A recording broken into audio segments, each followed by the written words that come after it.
રામ રામ ને સીતારામ ડાયરા ને માતાજી બધાને હાજર નરવા રાખે. વાગવામાં હવાના હાથ જેવું થઈ ગયું ને આપણે હાલો જવું છે વાવેતર કરવા.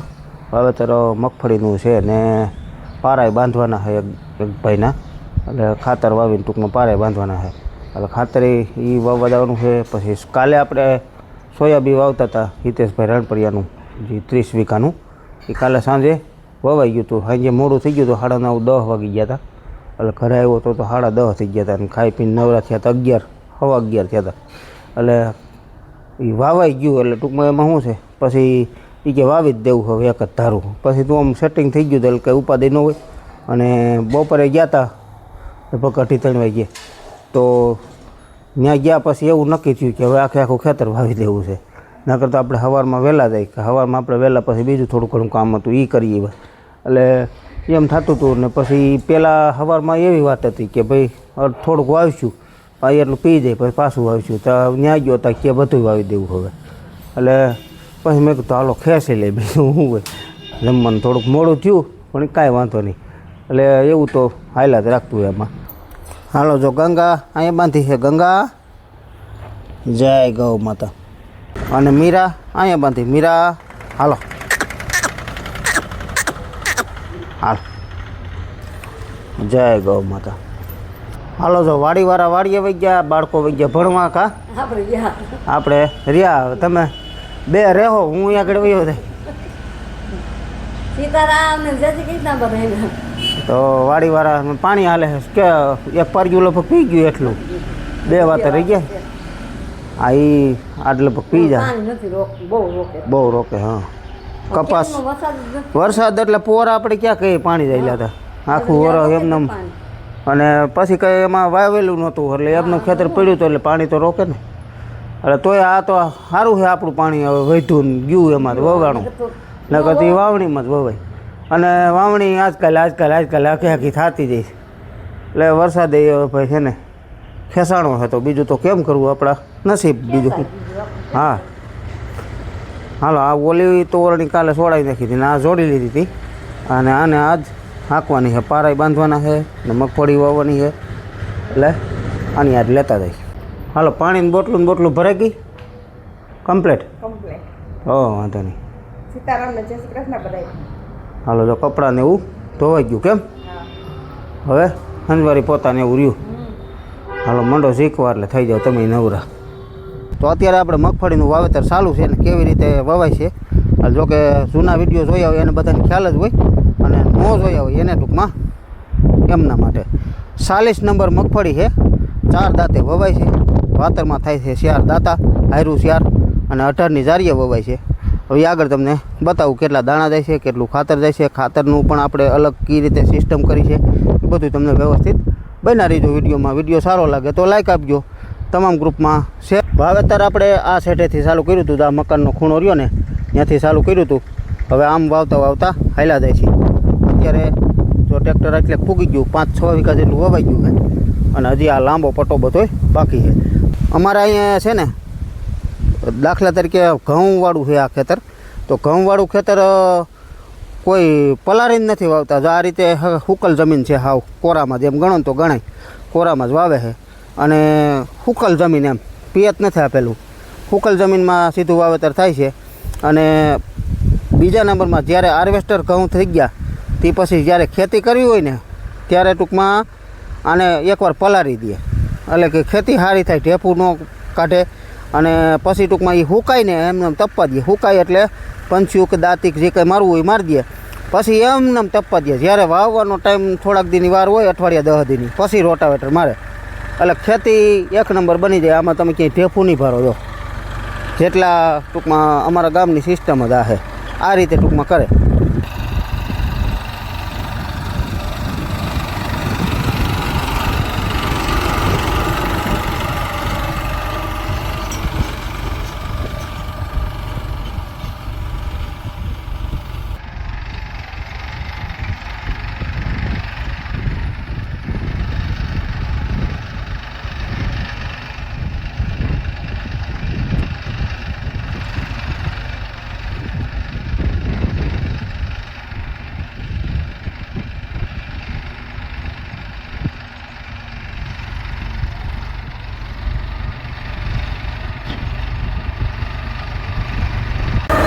મિત્રો મગફળીના દાણા જાય છે આપણે વીઘે 23 થી 24 કિલો.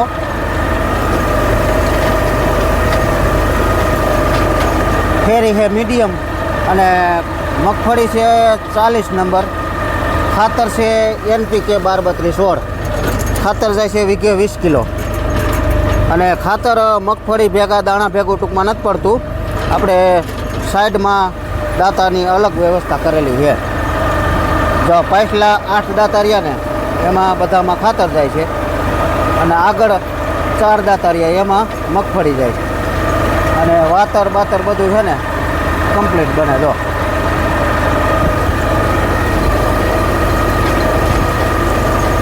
આપણે મીડિયમ ફેરી કરી નાખી. ડુંગળીમાં ને ઘઉંમાં ને ધાણામાં ને બધે ફૂલ ફેરી હતી, પણ અત્યારે ફેરી ટૂંકમાં મીડિયમ કરી નાખીને એટલે મગફળીના દાણા છે ને એક જ ધારા થાય. જો એકય રોટર ખાલું ન જાય એમ. રોટર છે 2 નંબર અને આ રોટર બધામાં લગભગ હાલે છે. 39 નંબરમાં એક ફેરવવા પડે, બાકી 32 નંબરમાં, ગિરનારમાં, 37 નંબરમાં, આ 40 નંબરમાં. 40 નંબરનો દાણો છે ને થોડોક મીડિયમ છે. જો આ રીતનો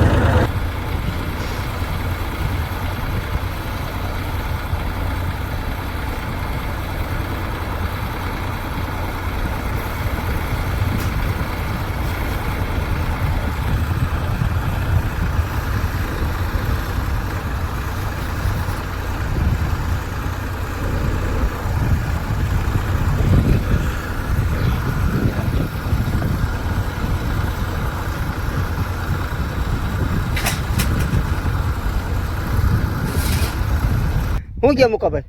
બસ રેડી હો. કેમ મગફળી ઉગી ગઈ? મગફળી સોલિડ હે સોલિડ કાંઈ ઘટે નહીં. કેટલા દિવસ થયા વાવી એને? વાવેના 8 દિવસ થયા. પવન થોડોક છે મિત્રો, અવાજ કદાચ ઘોંઘાટ આવે છે, પણ 8 દિવસ થયા. પણ આ રીતની હારું એકદમ દાણે દાણોનો વાવેતર પરફેક્ટ. કોઈ વસ્તુ ઘટે નહીં, ક્યાંય દોરાવાનો ફેર નથી. આ રીતનો ઉગાવો છે. પછી મુકેશભાઈ બોલો બોલો. ઓર તમે વાવરાયું હતું બરોબર? હા ઓર મગફળી વાવી હતી આપણે, પછી મગફળી વાવી, ચણા વાવ્યા હતા. ચણા વાવ્યા હતા. એમાં તમને હાથી આંકવાની કેટલીક મજા આવે? હાથે આખોનો પરફેક્ટ. એક છોડવો તમારો 10 વીઘાનો આખો તો એક છોડવો કે નીકળે નહીં. અને પછી બીજા નંબરમાં આપણે આ પડતા પાટલા હરખા છે. આ બધા એકદમ કમ્પ્લીટ. પારાનું પાટલું પણ 18નું છે આ બધા એક અને વૈશ્યના પાટલા પણ 18ના. 18. કારણ કે આપણે ઓરણીમાં પણ એ રીતનું સેટિંગ કરેલું છે, જીપીએસમાં પણ એ રીતનું સેટિંગ કરેલું છે. એટલે બધા પારા તમે જુઓ તો હરખે હરખા બતાવે આ રીતના. આ આપણે દાણા કેટલા 25 કિલો નાખ્યા હતા? 25 કિલો. 25 કિલો અંદાજે ટૂંકમાં ગયા હતા, 25 કિલો જેવા. પણ આ રીતનો ગિરનાર 5 છે ને, આ ગિરનાર 5. અત્યારે ગિરનાર 5 વવાય છે. ઓલા ગિરનાર 5 આ ઉગી ગઈ ગિરનાર 5 છે અને અત્યારે વવાય ઈ ગિરનાર 4. અને જુનાગઢ ગિરનાર. જુનાગઢ ગિરનાર આજ તો નથી દેખાતો, દર્શન નથી થતા. ઝૂમ કરું તો લગભગ નથી થતા, હાવ ઝાંખેપ છે. 3 ગિરનાર છે. 3 ગિરનાર છે અહીંયા. અને આપણી વાડી પાસે થાય, અમારી વાડી જા રહી. આ ઝાડવા દેખાય એ અમારી વાડી. કેમ મસ્ત ને મજા આવી ગઈ ને તમને વાવેતરમાં? હા મજા આવી ગયો.